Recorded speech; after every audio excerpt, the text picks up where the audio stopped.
Hi, I'm Max Keiser. This is the Keiser Report. Let's talk about Tony Blair, the Pope, Muammar Gaddafi, and assorted other psychopaths. Stacy Herbert? Huh? Herbert to you, Max. Yeah. First headline, Banksy presents new artwork to Occupy London movement.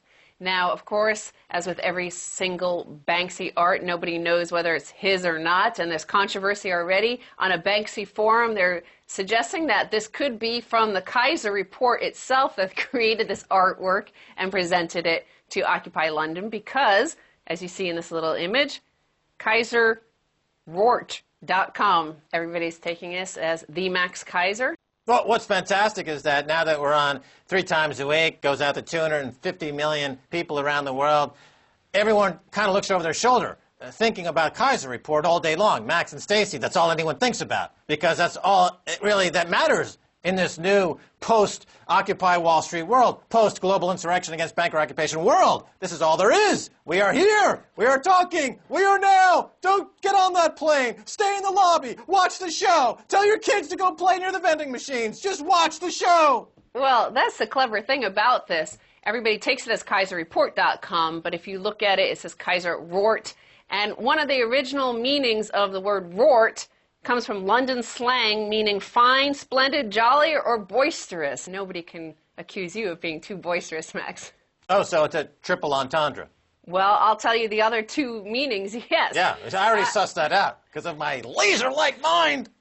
Well, the other option is in New Zealand and in Australia. It refers to a financial impropriety, particularly relating to a government program, defrauding through the government program.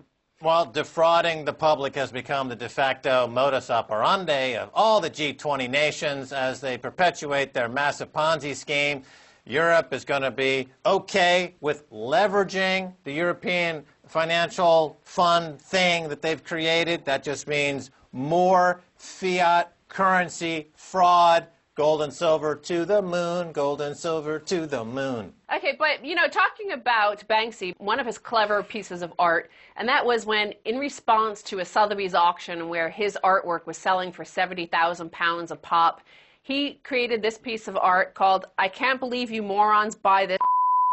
Again, we have to bleep that word out, of course, I'm sorry, but I thought this would be a great piece of artwork to be plastered across every single prospectus, every single collateralized debt obligations or mortgage-backed security that Goldman Sachs and JP Morgan tries to sell to a pension fund, is it has to say in bold images right up front, I can't believe you morons are buying this toxic waste. Well, in postmodernist art scene, the value of art is determined exclusively by art-enabled propaganda.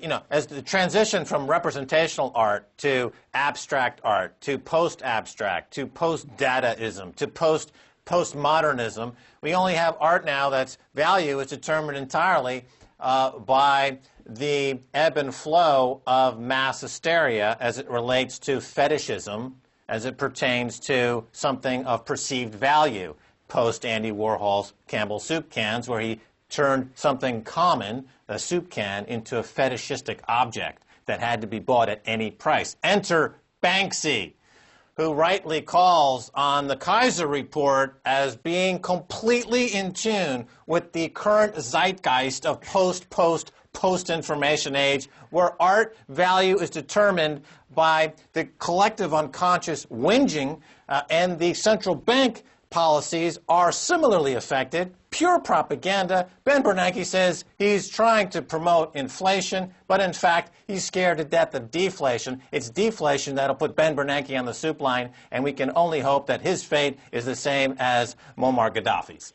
Remember, it's either Banksy or it's Keiser Report that created that art.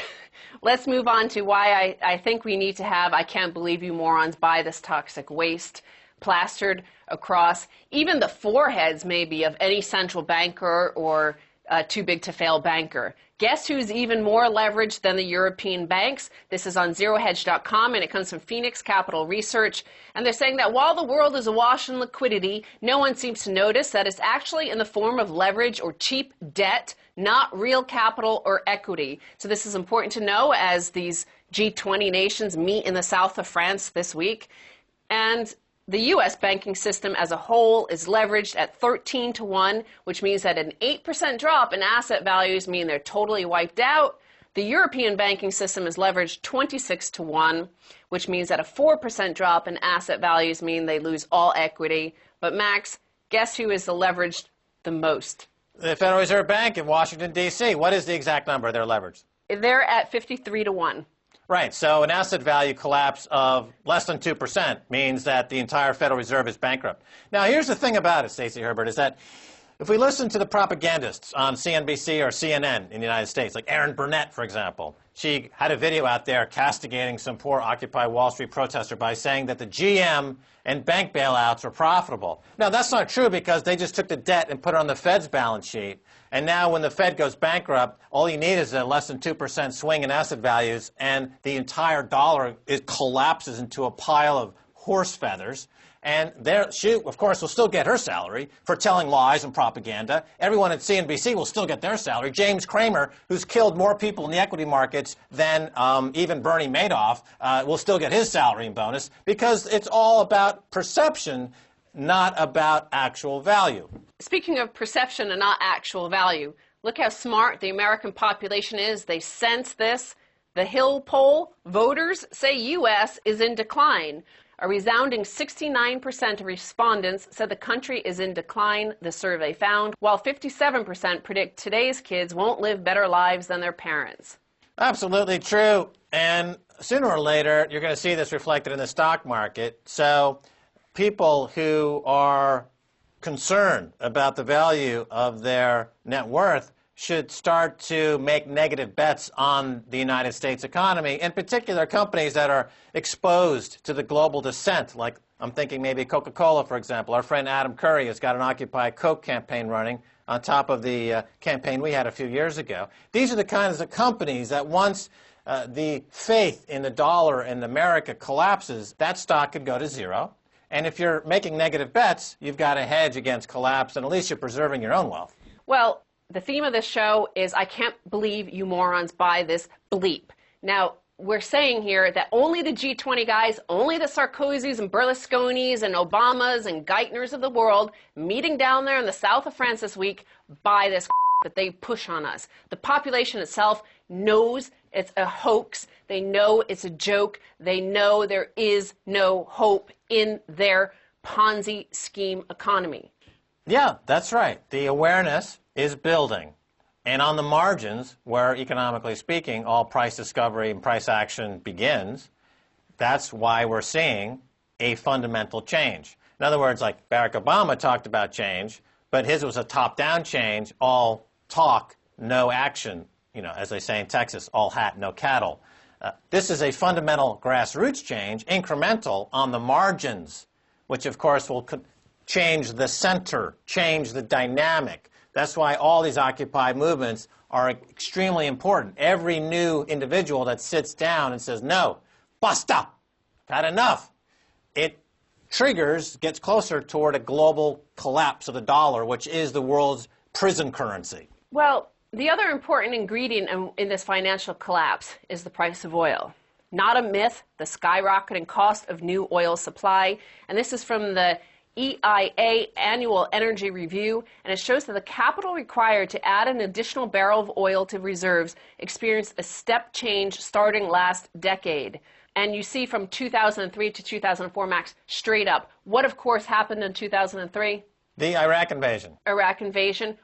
An invasion, a war, without any intent to pay for it via taxes. That's the first war to be financed via just inflation, i.e. stealing from the population. That's right. The Iraq war has caused rampant inflation, and we see this now in the cost of getting that barrel of oil out of the ground and processing it. The absolute price, the Brent crude price, etc., has moved, and it's quoted often, and you get the sense of where the oil market is. But what people don't understand is the cost of actually pulling a barrel of oil out of the ground. And what you're talking about here is that that price has skyrocketed because all the inputs that go into getting a barrel of oil out of the ground, those prices are skyrocketing due to all the money that was flooded into the system to pay for America's genocide of 1 million Iraqis for Tony Blair's retirement fund. Speaking of Tony Blair, I have him in this headline, Max.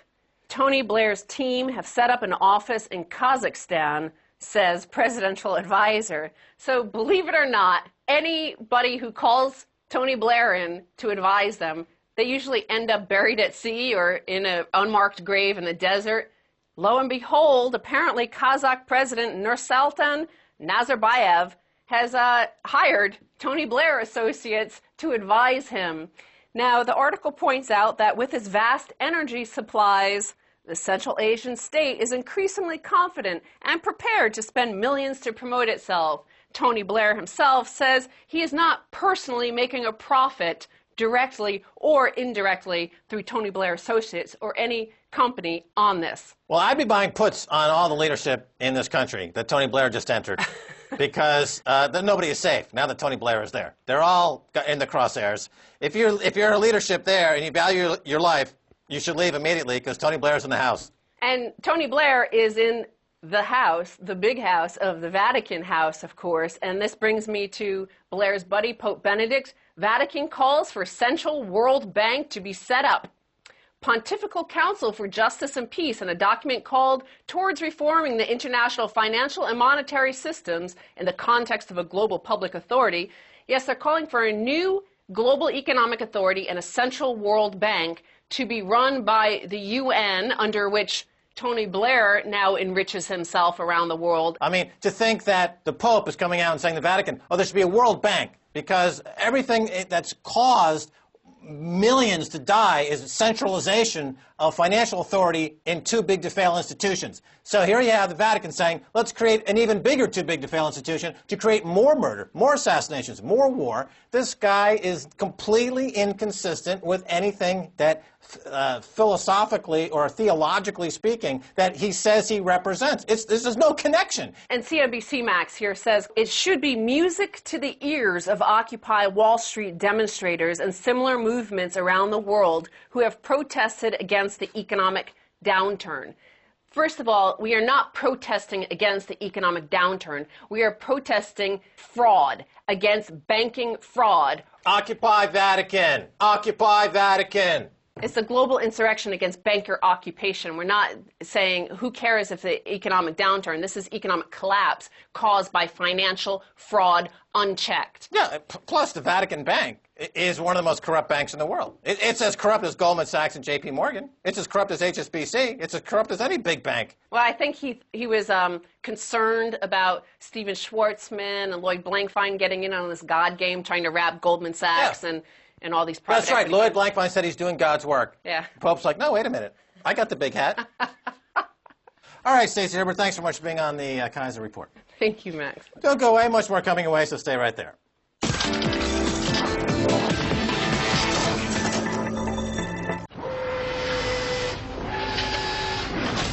Welcome to the future, bringing you the latest in science and technology from around Russia. We've got the future covered.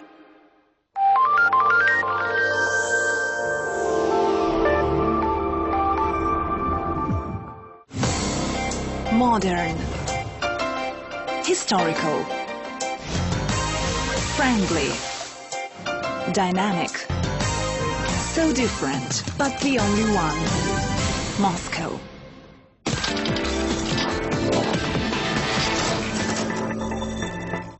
Hi, I'm Max Keiser. Welcome back to the Keiser Report. Time now to go to Atlanta, Georgia. Speak with Gail Tverberg.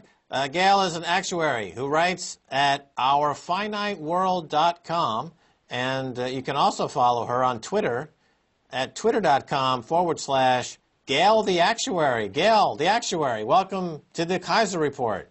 Well, thank you. All right, Gail, according to Wikipedia, an actuary is a, quote, business professional who deals with the financial impact of risk and uncertainty.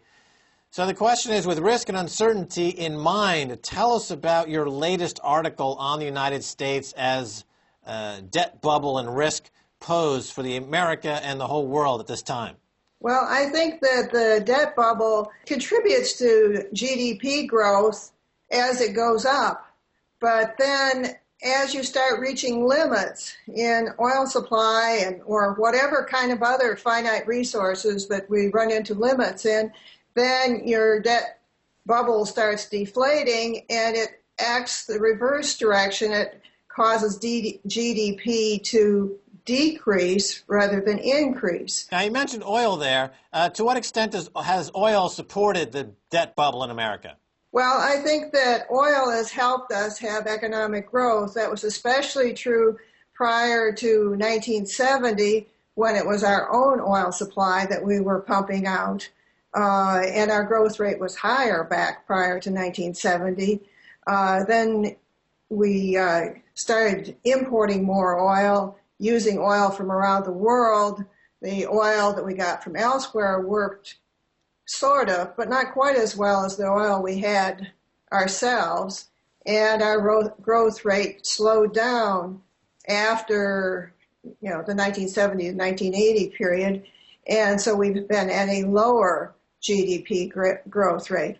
But the fact that we had oil in there helping us keep the growth rate up has helped us to maintain our debt growth, which has resulted in a combined high growth rate. Right. Well, certainly the GDP has been bouncing around over the past 20 or 30 years. They had a nice pop there during the Reagan years. But oil is certainly contingent on the growth of the debt bubble, GDP. There's a relationship there. So now that America occupies Iraq, Libya, they've sent troops to Uganda. With these oil reserves secured by the American empire, will this enable this debt bubble perhaps to resume growing? And maybe is this the way the U.S. will see its way back to growth? Well, I don't see that our military approach really has worked very well in the past. We did all kinds of military interventions in Iraq, and even now oil production in Iraq is just barely going up, and oil exports aren't going up at all because they don't have the export capacity, even if they do have increased oil production. There's no direct translation of our military efforts to higher oil production, and I suspect we'll have the same situation elsewhere. All right, Gail, what you're describing here in terms of a debt bubble collapse is deflation, something we saw in the 1930s after the run-up on the stock market and other assets in the 1920s. You had the big pop, the big crash. Then you had a deflationary depression. And what you're describing here is a deflationary depression of debt implosion and the inability of policymakers to restart the inflationary bubble. The Reserve Bank is, however, trying to restart inflation by putting as much money into circulation as it possibly can over there at the Fed. Is the deflationary debt implosion going to continue at this pace, in your view, until we end up at a 1930s style depression worse than we are now, or will there be any intervening force to counteract that? Well, I think we probably will head towards something that looks like a 1930s style depression.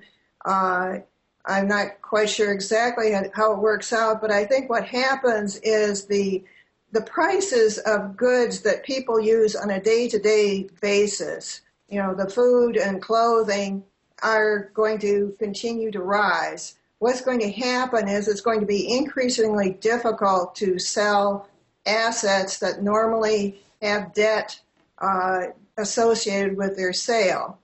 And so that there is going to be deflation in home prices or just inability to sell them in commercial businesses, and even stocks and things of this sort are going to be affected more by the bubble than the prices of the everyday commodities that everyone needs. Right. So it's a bit of a mixed bag, isn't it? Because although you have what's called cost pull inflation with energy and food at the retail level that people point to and say, oh, look, it's inflation. When you compare that against a backdrop of the housing collapse and the bond market collapse, the net effect is still deflation, isn't it? Yeah, I think that that's the way you would describe it. But from the point of view of the ordinary person who maybe is making not a whole lot above minimum wage, I think they may see it as inflationary. Right. Now, let's talk about China for a second, because one of the primary reason, really, why you haven't seen inflation in the U.S., despite all the money printing, is because of the offset that comes from Chinese labor force that has knocked the U.S. worker out of the box and has contributed to this massive wave of deflation. And China, of course, sucks up all the cash, and they're hoarding it more or less. They've got trillions of dollars worth of reserves. They're not recirculating it in that sense. They keep that U.S. dollar yuan peg in place. So China is really, I would say, the biggest obstacle to the U.S. being able to grow its economy again. How is that going to play out in your view, Gail, going forward? Well, I think there's another aspect to the Chinese economy, too, and that is that at least their internal growth has been propped up with a lot of debt of their own, building all kinds of apartment buildings everywhere. I was just over there in May and saw for myself how much building had gone on. But there are all kinds of government projects, and there's a lot of debt that underlies all of this. And so China needs growth to support all of its debt as well. But what's happening is that its customer base is slowing down. The price of its coal it's buying is rising. The price of oil, of course, that it buys is rising as well. So it's starting to feel some effects. So there are some definite issues with China actually being able to keep up the pattern that it's had in the past, and it may start hitting recessionary impacts as well in not too long. Okay, well, what you're describing here is, in the past, if one country's economy is slowing down, another one might pick up, and this has gone on for many decades, and it's part of the global scenario economics for quite some time. But now, if China starts to slow down in a meaningful way, we're talking about a global depression. So post-collapse, what happens to the dollar, and does this affect the currency markets in any way, like we saw after World War II, where they came together and they created the Bretton Woods Agreement, having to reconfigure the global currency market? Do you see anything like that developing? Yeah, I think that there's going to be some major upsets in the currency market. I think that the euro, the way, all of the activity we're seeing over there, I'm afraid what we're going to see is really a breakup of the euro, with some of the countries leaving the euro, or the euro just falling apart altogether. There's kind of a race towards the bottom. Everybody wants to have their currency the lowest so that they're better able to sell exports, but the whole situation just doesn't work. I think there's going to have to be some sort of, like you say, a reconfiguring, but I'm not sure that they'll be able to reach an agreement. All right, now you mentioned coal there a moment ago, and I wanted to pick up on that a little bit. The history of energy usage over the years, you had whale oil, which gave way to coal, which gave way to oil, petrochemical oil. Now, is there another energy source in our future that's going to be able to pick up the slack, in your view?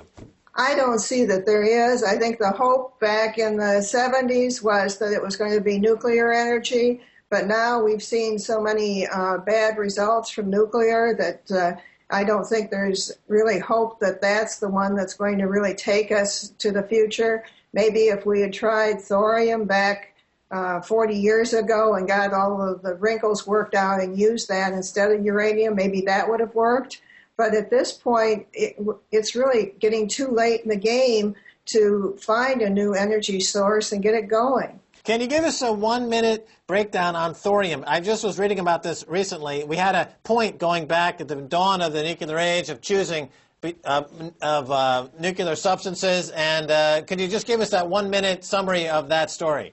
Well, thorium is, in some sense, similar to uranium, but it doesn't leave you with all of the radioactive residue that's a problem after the fact. So it would be a much better source from that point of view. It also is available in much larger quantities, so it wouldn't be as much of a problem for extraction from around the world. And it also, when it's mined, it doesn't cause all of the problems that the uranium does. Right. So I'm assuming that the lobbyists for the uranium industry had their way, and that's why we have uranium today. But let's wrap it up. We've got about a minute left.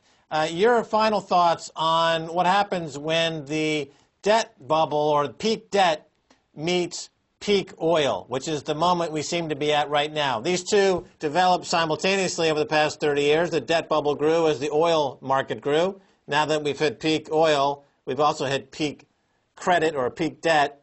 So what's the go forward from here, Gail? I think we end up with a situation that looks a lot like limits to growth, what was forecast back in 1972 when the book was originally written, where you have a downward spiral in all areas of the economy that is driven by limited resources. All right, well, that's all the time we have. Thanks so much, Gail Tverberg, for being on the Keiser Report. Thank you. All right, and that's going to do it for this edition of the Keiser Report with me, Max Keiser, and Stacy Herbert. I want to thank my guest, Gail Tverberg. You can follow her at her website at Gail the Actuary. Now, if you want to follow me on Twitter, I'm at twitter.com/Max Keiser. Stacy Herbert, you can follow her too, using her name. Or you can also go to facebook.com/Keiser Report to keep up on all the updates, and we ask you for questions on our show, so we rely on you to help us. And if you want to send me an email, you can do so at keiserreport@rttv.ru. Until next time, this is Max Keiser saying bye, y'all.